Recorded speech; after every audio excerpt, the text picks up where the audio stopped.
সেখানে আমি 7 বছর ধরে কোথায় থাকি সেই তথ্য তাদের কাছে নেই। তো যাই হোক, তাদেরও চাকরি করতে হবে, তারা একটা নোটিশ দিয়েছে, নোটিশটা রিসিভ করেছি এবং পরবর্তীকালে আমি নোটিশ পড়িনি এখন, যেহেতু অনেকক্ষণ ধরে অপেক্ষা করেছি, রিসিভ করে ছেড়ে দিয়েছি এবং তার যা উপযুক্ত ব্যবস্থা আমি আমার আইনজীবীর সাথে কথা বলবো এবং আমাকে যদি কোথাও কোনো সহযোগিতায় দরকার পড়ে তাকে আমি যাব। হাইকোর্টে তো আপনি আগে রক্ষা কবচ নিয়েছেন, এটার জন্য কি আপনি আবার হাইকোর্টে মুভ করবেন যদি দরকার হয়? আমি নোটিশটা পড়িনি এখন, আমি পড়ি, আমি খালি রিসিভ, আপনারা দেখবেন আমি রিসিভ করে আপনাদের সাথে কথা বলতে। আইনি সহায়তা নেবেন? নিশ্চিতভাবে আমার আইনি সহায়তা নেওয়ার অধিকার আছে এবং আমি আমার আইনজীবীর সাথে কথা বলবো, তারা যে পরামর্শ দেবে। এবং আমার তো লোকানোর কিছু নেই। আমি বিগত দিনেও যখন আমাকে ইডি, সিবিআই, এমনকি দিল্লিতেও ডেকেছে, আমি সবসময় তদন্তে সহযোগিতা করেছি, কোঅপারেট করেছি। এখানেও আমাকে যখন ডেকেছে নবজোয়ারের সময়, আমার পদযাত্রা আটকে, কর্মসূচি আটকে, একবার সিবিআই ডেকে পাঠিয়েছে, একবার ইডি ডেকে পাঠিয়েছে, আমি গেছি। আমি সব মিলিয়ে কিছু না হলেও প্রায় 10 থেকে 12 বার দিল্লি, কলকাতা মিলিয়ে এদের কাছে অ্যাপিয়ার করেছি। আমি তো কোথাও পালিয়ে যাইনি। আজকেই আপনার ঘোষণা বিভিন্ন জায়গায় আপনি যাওয়ার কথা, সেখানে আজকেই এই সিআইডি কি বলবে? না, সে তো রাজনৈতিক এগুলো নিজেদের স্বার্থ রয়েছে, সে কারণে অপব্যবহার, ক্ষমতার অপব্যবহার যদি কেউ করে, ক্ষমতায় বেশি দিন তারা টেকে নেই। আপনি কি কর্মসূচিতে যাবেন? আমি নিশ্চিতভাবে আমার পূর্ব ঘোষিত কর্মসূচি রয়েছে। আমি বেলেঘাটাতেও গেছিলাম সকালে, আমার বিকেলে সোনারপুরে যাওয়ার কথা রয়েছে। যদিও ওখানে ওরা একটা অশান্তি তৈরি করার চেষ্টা করছে এবং যারা এলাকায় যারা ভিকটিম ফ্যামিলি, তাদেরকেও বিভিন্নভাবে শাসানো হয়েছে। আমি বেলেঘাটাও বিশ্বজিৎ পটনায়কের পরিবারের সাথে দেখা করলাম, ওদেরকেও যেভাবে ভয় দেখানো হচ্ছে। ওদের বাড়িতে গিয়ে আমি যখন বেলেঘাটার পার্টি অফিসে ওদের সাথে মিট করি, ওই সময়টাতেও ওদের বাড়িতে গিয়ে বিজেপির কিছু লোকেরা ধমকাচ্ছে, চমকাচ্ছে এবং পুলিশ নীরব দর্শক, তাদেরও চাকরি বাঁচাতে হবে, সুতরাং কিছু করার নেই। কিন্তু আমরা এই লড়াইয়ের ময়দান থেকে সরবো না। এসব করে আমাকে আগেও দমাতে পারেনি, আমি আগামী দিনেও মাথা নত করার ছেলে না। আপনারা কেএমসি নিয়ে আমাকে প্রশ্ন করেছেন যে কেএমসি আমাকে নোটিশ দিয়েছে। কেএমসি যে নোটিশ দিয়েছে তার রিপ্লাই আমি ইতিমধ্যেই দিয়েছি এবং গতকাল আমরা হাইকোর্টেও মুভ করেছি, কোর্টে কেসও ফাইল করা হয়েছে। যদি কেউ ভাবে যে ডেকে, ভয় দেখিয়ে, চমকে, জোর জবরদস্তি ফেক কেসে ইমপ্লিকেট করে জেলে ঢুকিয়ে আমাদের মাথা নত করবে, আমরা ওই ধাতুতে তৈরি নই। সবাই অমিত শাহর পদলেহন করে বিজেপিতে যোগদান করে নিজেদের রাজনৈতিক স্বার্থ চরিতার্থ করতে বিজেপিতে যায় না।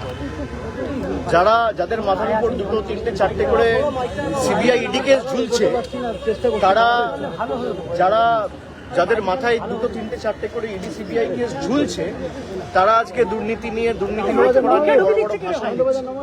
যারা তৃণমূলকে চোর বলে। বাংলায় স্বাধীনতার পর প্রফুল্ল সেন, প্রফুল্ল ঘোষ, অজয় মুখোপাধ্যায়, সিদ্ধার্থ শঙ্কর রায়, পরবর্তীকালে সিপিএম জমানায় জ্যোতি বসু, বুদ্ধ ভট্টাচার্য, পরিবর্তনের পালাবদলের পর মমতা ব্যানার্জি সহ কোনো মুখ্যমন্ত্রীকে দোকান কাটার মতো টিভির ক্যামেরার সামনে হাত বার করে টাকা নিতে দেখা যায়। এখন বাংলার যিনি মুখ্যমন্ত্রী, তাকে টিভির পর্দায় নির্লজ্জের মতো, দোকান কাটার মতো হাত বাড়িয়ে টাকা নিতে, ঘুষ নিতে দেখা গেছে। এটা আমাদের চোর বলে। মানুষ বোকা নয়, যারা লুটপাট করে ক্ষমতায় এসছে, যেভাবে রাষ্ট্রশক্তিকে ব্যবহার করে অনৈতিকভাবে ক্ষমতায় এসছে, এর বিচার মানুষ আগামী দিন করবে, এই বিশ্বাস আমার জনগণের উপর এবং গণতন্ত্রের উপর আছে। তখন তো উনি তৃণমূলে ছিলেন, এটা উনি দাবি করেন যে তখন উনি তৃণমূলে ছিলেন যখন এই টাকা নিতে দেখা গিয়েছে। তৃণমূল কি নিতে বলেছে? তারা যখন তৃণমূলে ছিলেন তখন এই কথাটা বললেন না কেন? তৃণমূল কি তাকে টাকা নিতে বলেছে? তখন তিনি পার্টি অফিসে বসে নিতেন, তা তো নেননি। যখন তাকে ইডি, সিবিআই ডেকেছিল 2018-19 যখন নারদ কাণ্ডের তদন্ত চলছিল, তখন তো তিনি বলেননি। বলছেন তো sir CID officials came in your house sir, क्या बात हुआ सर उनसे? सर हिंदी में उनको एक नोटिस देना था, वो नोटिस मुझे खुद रिसीव करना था, इसलिए वेट कर रहे थे। वो दूसरा जगह गलती से चले गए थे, उनको पता नहीं है मैं कहाँ रहता हूँ। तो मैंने आप लोगों के द्वारा ये बोला कि किसी को अगर नोटिस देना है तो मैं यहाँ हूँ, वो आ जाए और नोटिस दे दे। सर क्या कहेंगे जो নোটিস করিনি, আপনাদের সামনে পুরোটাই ক্যামেরায় রেকর্ডেড। আমি নোটিশটা নিয়েছি, একটা রিসিভিং কপি সই করে ওদের দিয়েছি একটা কপি আমার কাছে রাখা রয়েছে, আমি না পড়ে আপনাদের সাথে কথা বলছি। আমি পড়িনি, আমাকে যদি ডাকা থাকে আমি আমার যে লয়ার রয়েছে বা আমার যে আইনজীবী রয়েছে তার সাথে কথা বলে আগামী পদক্ষেপ ঠিক করব। আমি বিগত দিনেও আমাকে যখন ইডিসিবিআই ডেকেছিল আমি তো কোথাও পালিয়ে যাই, আমি তো ঘাট বাঁচাতে অন্য রাজনৈতিক দলের সাথে যাইনি। দিল্লির কাছে মাথা নত করার আগে আমাদের মৃত্যু ভালো। আমার বিরুদ্ধে এফআইআর হয়েছে কেন? আমি অমিত শাহর বিরুদ্ধে কথা বলেছি। অমিত শাহ যখন বলছে যে উল্টাপাটকে লটকা দেগা, তখন থানা এফআইআর নেয় না।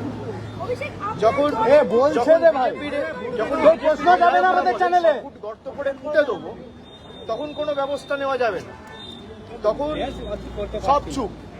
যখন বিজেপির বিধায়করা বলে চামড়া গুটিয়ে দেবো, অমুক করে দেবো, তাই করে দেবো, রোগড়ে দেবো, এমুক করবো, তাই করবো, তখন কোনো ব্যবস্থা হয় না। আপনি থানায় যান, এফআইআর নেবে না।